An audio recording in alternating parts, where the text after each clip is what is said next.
What is up, y'all? Listen, welcome back to another episode of the Parent Network Podcast. This is the studio, okay? This is the studio. But first of all, let me say happy Mother's Day, okay? This day comes with so many different emotions, so many different experiences for so many different individuals, and I want to acknowledge that. I seen something on TikTok that kind of made me pause and really think about like my journey as a mother. The clip or the what do they call it, the sound, say like, what do you enjoy about motherhood? And it was like everything. The person said everything. I enjoy everything. And then the question was, what are you afraid of, or what has been the least enjoyable thing about motherhood? And that thing was not being around to be able to take care of them for the rest of your life and the rest of their life. And that right there, it choked me up a little bit, but then it had me thinking, because as mothers, we are considered like the nurturers. We're considered the ones that are going to get it done. And so I want to drop this thought on you as we get ready to dialogue into this. Like, because as mothers, our one of our sole components to us is to get it done. Regardless if you're tired, regardless if you don't have it in you, whatever it is, a lot of times people refer to mothers and their mothers as being able to get it done. And sometimes that can really be to our detriment because we forget about ourselves. We forget about our desires, our passions, the things in which we were even working towards before we stepped into the role of motherhood. And then to have that idea of, I'm not going to be here any longer to take care of my kids, really kind of puts into perspective that we have to grow with them, journey with them, but we also have to live our lives and we have to allow them to experience our lives as well. And so that's kind of what I want to talk about today. You know, Mother's Day, like I said, for many, it just evokes a lot of different emotions. For me, it used to be a mixed emotion because I used to do things out of obligation. Like, it's Mother's Day, and so, I have to get her a gift. I have to do these things. I have to show up for her. And when I became a mom, I started to realize that in my mother's mind, it was still all about her, regardless of the fact that I was a mother, regardless of the fact that my children, wanted to celebrate me. It was, well, I'm your mother. And so sometimes that name mother can leave a bad taste in people's mouths because of what they've experienced. But I want to try to help you to see it from a different perspective today. If you have dealt with the mother wound, if you have dealt with any type of rejection from your mom, and you are a mother, you absolutely can show up in your role as a mother and offer nurture, offer care, offer guidance, offer whatever it is that you have to offer healing, but also offer the gift of living. I say this a lot, and I really do mean it. I don't want to just leave legacy. I want to live legacy. I want to live with my children. I want them to be able to experience all of the things that they need to experience to make them a well-rounded individual. And even in that statement, though, like, I realize that making them a well-rounded individual is not going to come within the 18 years that I have to steward their lives, because generally, after 18, they will go off to college and then they get to experience life on their own. Now, parenting doesn't stop there. And then there are some times where your kids, they don't want to go to college. They have another plan, and to each their own, and however you want to run your household. I, for me, am not going to partake of the mindset that was passed down throughout the generations in my family of when you hit 18, you got to go to college, you got to get out of my house, all of that, because I've done my job. Parenting, mothering does not stop at 18. It doesn't stop until you are no longer here. And God forbid that your relationship become estranged, then it takes a pause at that moment. But a mother's love, a mother's touch, a mother's devotion, a mother's care is something that is unmatched. But as I am learning, and I know this is about mother job, but without the father, there would be no mother. Like, do y'all get that?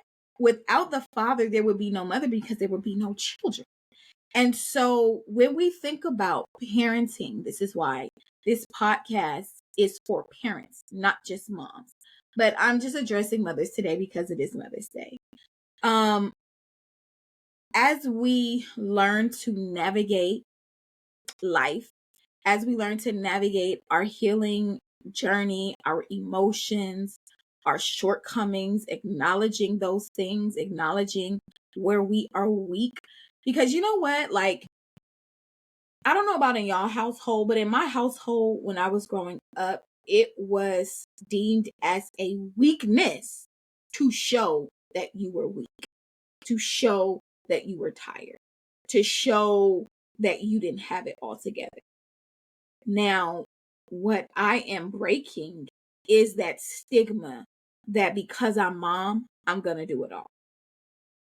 Funny little story. So, for the last like two weeks or so, my oldest son, he'll text me, he'll say, Mom, and anytime your kids say mom, you already know what they want.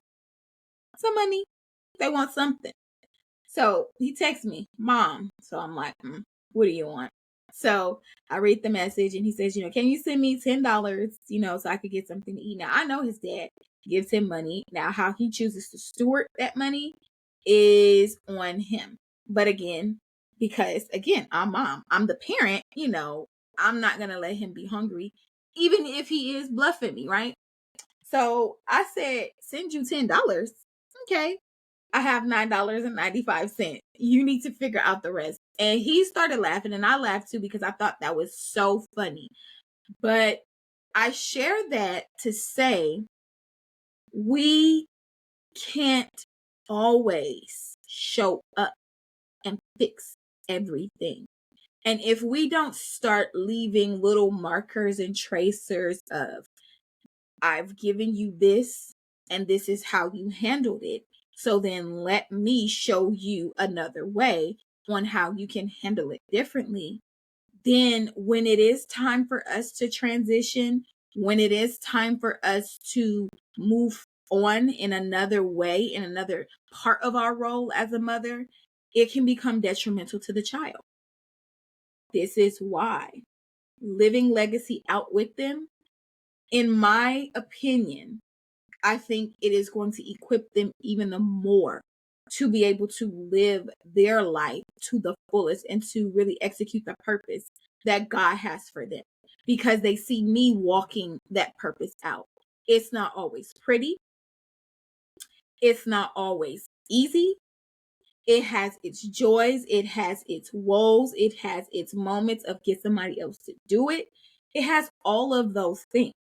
And if they see me walking it out, taking the step to pause, taking the moment to rest, it will then be passed along to them. I didn't receive that as a child. But there's always one that is going to be chosen to break a cycle. And I like to think that, God has a sense of humor and God knows what he's doing, because when he gave me children, he gave me two boys. And I say this about them both. My oldest one, grew me up, and the youngest one pushed purpose out of me. But they both sharpen me in different levels because they're both in different age groups. And trying to parent them both the same is not going to happen. I can't parent a 16-year-old the way I parent a 10-year-old. And I also have to explain that to my 10-year-old because he'll see me do things for his brother and he's like, "Oh, when I ask you to do it, you don't want to do it, or you did it." And it's like, stop right there. I am both of you all's mother, but how I show up for both of you is going to be different. Is the love there for the both of you? Absolutely. But is my carriage of you, the way that I nurture you versus the way I nurture your brother, it's not going to be the same all the time because you guys are going to need two different things from me and I'm one person. So that leads me to this, moms. On a day like Mother's Day, where it's like all about the moms and it's the flowers and it's the balloons, it's the candies, it's the cards, it's the gifts. I want you to think about what it is that you really need from you. What do you need from you? And then I want you to take it a step further and say, what do I really need from God to show up in the way in which I mother? Whether you are a mother to one child or multiple children. We know we cannot parent them all the same, but there is one distinct thing that can sometimes just make us feel like we're not doing enough. And in that moment right there, that moment of I'm not doing enough, I want you to stop. I want you to pause. And I want you to take that thought and place it on some paper. And I want you to think about why this thought has so much power in your mind. Why is this thought a constant thought that you're replaying, that you're not doing enough, that you're not showing up enough? You have to remember, you are one person serving in the role of a mother, serving in the role of a wife, serving in the role of a student, an employee, an entrepreneur, a daughter, a sister, a friend, a person. And yes, motherhood is important. But if you don't take time to pour into your own cup, then you won't be able to fully pour into your children or your child the way in which you desire. I was on TikTok about a week ago or so, and a friend of mine sent me a video with a mom. She had multiple children, and she was at the CPS office because she was tired. And I could see it all over her face. I could see it within her eyes that she was tired. Now, she could have went another route and harmed her kids. She could have left them there because we've heard all types of stories. Social media now is giving all of the tea on everybody's life. But she chose to take them to a system that it should be aiding her in helping to rehabilitate her to where she needs to be, but also placing her children where they can still be cared for. And as I was listening to this mom talk, I was so filled with emotion because I could hear her voice. I could hear her heart that she loves her kids, but she's tired. She's overwhelmed.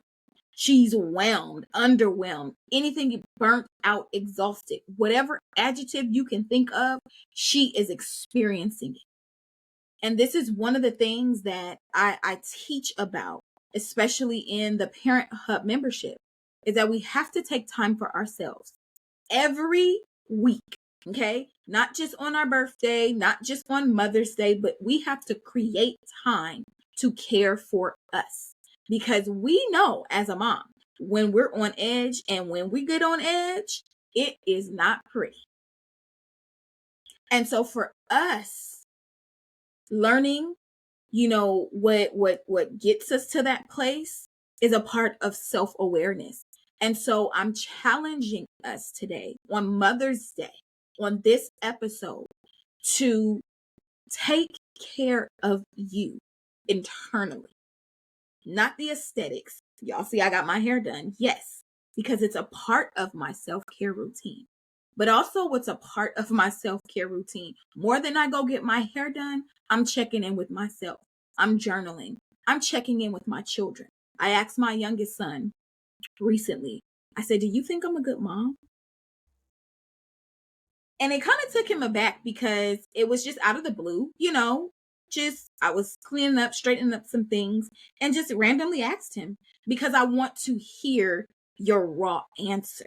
Because then that shows me, okay, maybe this is an area that you can improve on, or this is a space for you to open up conversation as to why are you parenting him this way? Why you may respond this way. Because one thing that I know, and two things are for certain, our children haven't been here as long as we have been here. And so our behavior or our response to their behavior should not be our trigger. And if it is, that's saying, hey, there's something still going on within me that I need to work through. And guess what? That's okay. You are allowed to work through and parent. You are allowed to unlearn and relearn and parent because it is a journey. So, in me asking him, "Do you think I'm a good mom?" He was like, "Yeah, I think you're a good mommy." And I said, "Well, what makes you think that I'm a good mommy?" And he said, "Well, I mean, like, when the typical stuff the kids say, when you let me get, what I want." He was like, "But then when you get toxic, then you're raging." Y'all know the language of today. And I was like, okay, wait a minute. How am I toxic? And so I asked him, I said, "Well, what does toxic mean to you?" He was like, "Well, when you don't let me do what I want to do." I'm like, dude, come on.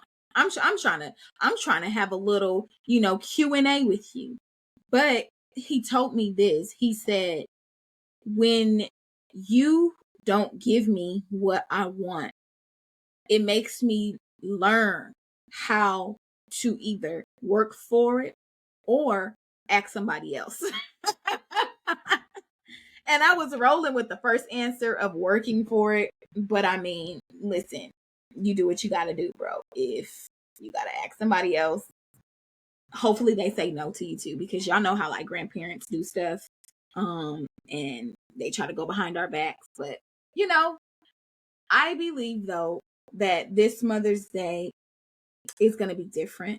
Well, I know it's going to be different for a lot of people. But for me, I'm choosing for it to be different in a way in which I'm not reflecting on what I don't have or what I didn't have.